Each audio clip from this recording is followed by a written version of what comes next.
Hello everyone, this is Pallavi and welcome back to my another video.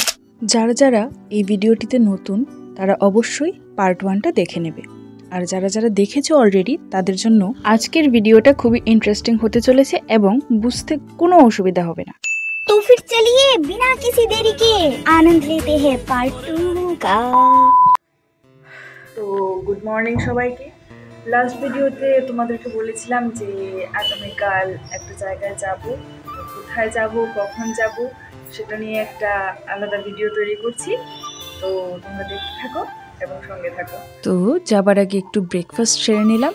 মামি আমাদের জন্য তৈরি করেছিল চা, আর সাথে ছিল বরফি, বাদাম আর জিলিপি। তো এখানের মধ্যে মিষ্টি জাতীয় আমি কোনোটাই খাইনি, কারণ আমার মিষ্টি ততটাও পছন্দ নয়।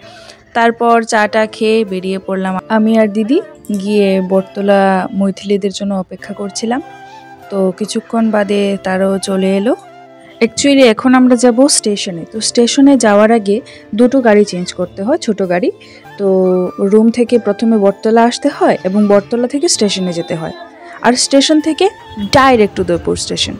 তো এখানে আমরা মৈথিলিদের জন্য অপেক্ষা করছিলাম, ওরা চলে এলো। এখন আমরা পৌঁছে গেছি স্টেশনে, আগরতলা স্টেশনে। তো সেখানে গিয়ে আমরা নবর জন্য অপেক্ষা করছিলাম, সেও যাবে আমাদের সাথে। আর এই যে ট্রেনও চলে আসলো। তারপর ট্রেন ছাড়ার কিছু অপেক্ষা ছিল, তাই আমরা দাঁড়িয়ে দাঁড়িয়ে একটু ভিডিও করে নিলাম। তারপর ভাগ্যবশত সিট পেয়েছি, কিন্তু সেটা ছিল টয়লেটের সাথে, যার ফলে প্রচণ্ড দুর্গন্ধ। আমি বাধ্য হয়ে মুখে মাস্ক পরে নিয়েছিলাম, আর ট্রেনের এই ঝাঁকুনিটাও ক্যাপচার করে নিলাম। দিদি আর আমি ভীষণই হাসছিলাম এইসব ক্যাপচার করতে করতে।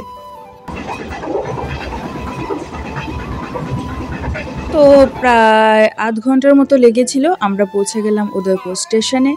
এখন আমরা যাব মাতাবাড়িতে, মা ত্রিপুরেশ্বরী মায়ের মন্দিরে। তো সেই জন্য দিদি আর নব গিয়ে একটা গাড়ি রিজার্ভ করছিল, মৈথিলিরা বসেছিল আরেকটা কামরাতে। তাই আমি ভিডিও করতে করতে ওদের জন্য অপেক্ষা করছিলাম। তারপর ফাইনালি ওদেরকে খুঁজে পেলাম এবং আমরা সবাই মিলে অটোতে করে চলে গেলাম মন্দিরের উদ্দেশ্যে। সেখান থেকে অটোতে করে জনে 15 টাকা করে লাগে। তোমরা যারা যেতে চাও ট্রেনে, বা যারা গিয়েছো তারা তো জানো অবশ্য, আর যারা এখনও যাওনি, যেতে চলেছো বা ইচ্ছে আছে, তাদের জন্য এটা ইনফরমেটিভ হতে চলেছে। তারপর আমরা স্টেশনকে আলবিদা বলে চলে গেলাম মন্দিরের উদ্দেশ্যে। তো ফাইনালি গিয়ে পৌঁছলাম মাতাবাড়ি পেড়া মার্কেটে। আমি প্রায় 4-5 বছর পরে গিয়েছি, তাই আমার জন্য এগুলো সব নতুন লাগছিল। অ্যাকচুয়ালি মাতাবাড়িতে কাজ চলছে, কনস্ট্রাকশনের কাজ চলছে, সেই জন্য এগুলো সব উলটপালট হয়ে গেছে। তো সেখানে গিয়ে আমাদের জুতো, ব্যাগ এগুলো রেখে পুজোর জন্য সামগ্রী নিলাম, ফুল নিলাম। তো নিয়ে তারপর আবার চলে গেলাম ওই যে দেখা যাচ্ছে মন্দিরে। তো চলো যাওয়া যাক। এই মন্দিরকে কেন্দ্র করে পাশাপাশি রয়েছে অনেক দোকানপাট, যেখানে বিভিন্ন ধরনের দ্রব্য সামগ্রী বিক্রি করা হয়। ছোট থেকেই শুনেছি এই মন্দিরটি নাকি ভীষণ জাগ্রত। মাকে যে যা বলি মা নাকি সত্যি শুনতে পান। তাই তো মায়ের কাছে ভক্তের মনোবাসনা জানানোর জন্য এত ভিড় জমে প্রত্যেক দিন। এই মন্দিরটি তখনকার সময়ে রাজা ধন্যমাণিক্য 1501 খ্রিস্টাব্দে তৈরি করেছিলেন। আর কথিত আছে সতীর 51 শক্তিপীঠের মধ্যে এটা হলো একটা অন্যতম, উদয়পুর ত্রিপুরেশ্বরী মন্দির। পাশাপাশি রয়েছে এখানে শিব মন্দির। তাছাড়াও লোকেরা মানস করে, সেজন্য রয়েছে বলির ব্যবস্থা, যেটা ওই পাশে, যেদিকে আমি এখনো যাইনি। এখন আমরা দাঁড়িয়ে আছি পুজো দেওয়ার জন্য, আর পেছনে নব ক্যামেরাটা ধরেছিল। তারপর পুজো দিয়ে আমরা মায়ের দর্শন করার জন্য ভিড়ের মধ্যে দাঁড়িয়ে পড়লাম। সেই লম্বা লাইন কি বলবো, যারা গিয়েছো তারা হয়তো জানো, আর তার মধ্যে এত রৌদ্র। যাই হোক, মায়ের অবশেষে দর্শন পাওয়া গেল। মায়ের সাথে দুটো মনের কথা ভাগ করে নিলাম। তারপর ক্যামেরা হাতে আবার চলে আসলাম পুরো মন্দির প্রাঙ্গণটা তোমাদের সাথে শেয়ার করে নেওয়ার জন্য। তো দেখতে থাকো।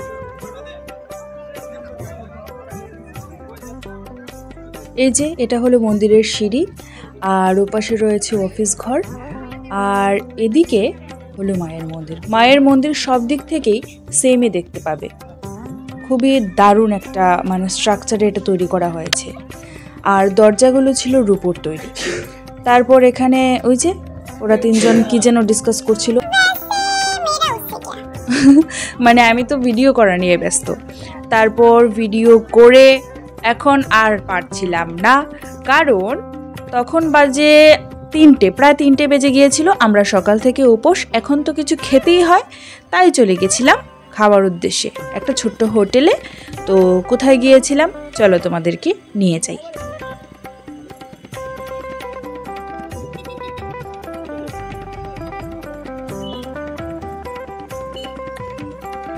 তো প্রথমেই চলে গেছিলাম আমরা ওই দোকানটাতে, অর্থাৎ প্যারা ভান্ডারটাতে, যেখান থেকে আমরা জিনিসপত্র নিয়েছিলাম এবং আমাদের ব্যাগ ট্যাগ এগুলো রেখেছিলাম।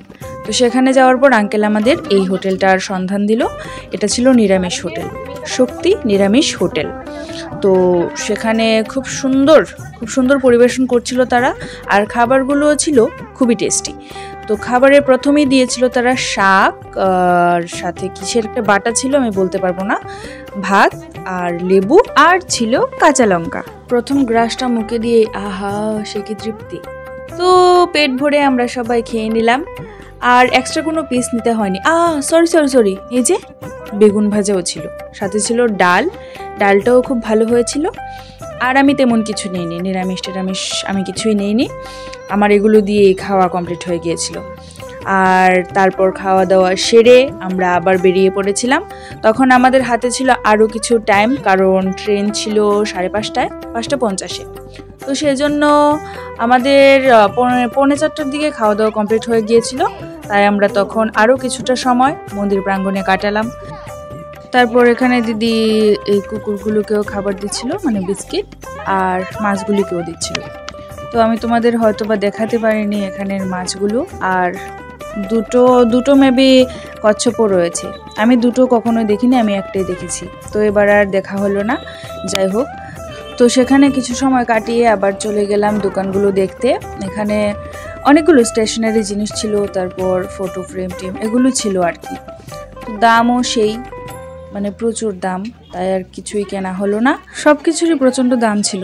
আচ্ছা যাই হোক, সেটা বড় কথা নয়, সেটা দুঃখের বিষয় নয়। এবছর সত্যি বলতে খুবই আনন্দ হয়েছে, কারণ আরও ছোটো যখন ছিলাম তখন গিয়েছিলাম আর কি। তো যতবারই গিয়েছি প্রচণ্ড তাড়াহুড়োতে গিয়েছি, আর 1-2 ঘন্টার বেশি তো সময় কাটাতে পারিনি। তো এবছর আগরতলা থেকে যাওয়ার ফলে অনেকটা সময় হাতে ছিল, যেহেতু 5:50-এ ট্রেন ছিল, তাই আমরা অনেকটা সময় এখানে কাটিয়েছিলাম, খুব ভালো লেগেছে। তারপর ওই আর কি হোম কলিং বলে একটা ব্যাপার আছে না, যাই হোক আমাদেরকে বাড়ি ফিরতে তো হবেই। তো তোমাদেরকে টাটা বলে চলে গেলাম আবার অটো করে স্টেশনের উদ্দেশ্যে। আর হ্যাঁ, সেখানে গিয়ে কি ফটো তুলেছি সেগুলো আমি তোমাদের সাথে ভিডিওর লাস্টে শেয়ার করে নেব।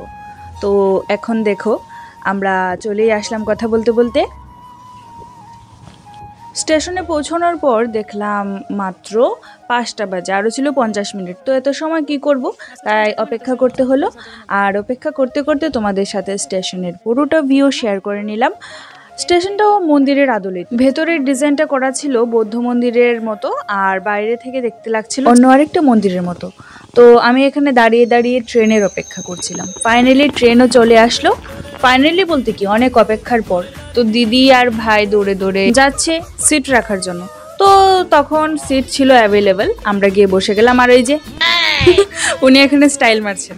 তো এটাই ছিল আমাদের লাস্ট ক্লিপ। তো টাটা, সম্পূর্ণ ভিডিওটা দেখার জন্য তোমাদেরকে অনেক ভালোবাসা অ্যান্ড ধন্যবাদ। তো নাও ফটোগুলো দেখে নাও। কাছাকাছি পেলে ভালোবাসি তুমি।